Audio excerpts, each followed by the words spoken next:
Starting an e-business. I've been making wooden toys for my family and friends for quite some time. It was just a hobby at first, but then it started to take over my life. So many people were asking me to make specific things, like a doll's house for a birthday present, that I began to wonder if I could make a living out of it. I approached some shops and department stores, but they weren't interested in stocking my toys unless I could guarantee a regular supply, and I just couldn't produce them quickly enough.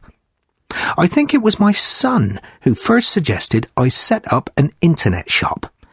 I hadn't a clue how to go about it, so I started by looking at existing sites selling handmade toys. There were some great sites by people doing a similar thing to me. I wondered if there was something not being provided that I could do, a niche market I could develop.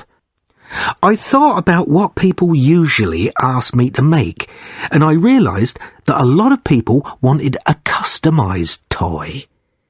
They asked for their child's name painted on it, or wanted it painted particular colours. I hadn't seen anyone offering this kind of service. The next step was to think of a name for my business. By then, I had read quite a bit of advice about setting up internet companies, and I knew I would have to register a domain name. I got all my family involved, trying to think up a name that would be easy to remember.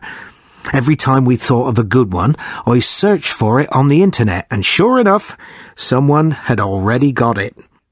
I was getting quite frustrated when my sister suggested treetotoy.com.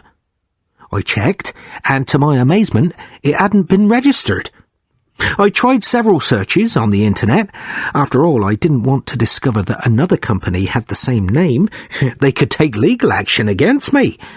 Then I registered the domain name, and I was ready to start designing my website.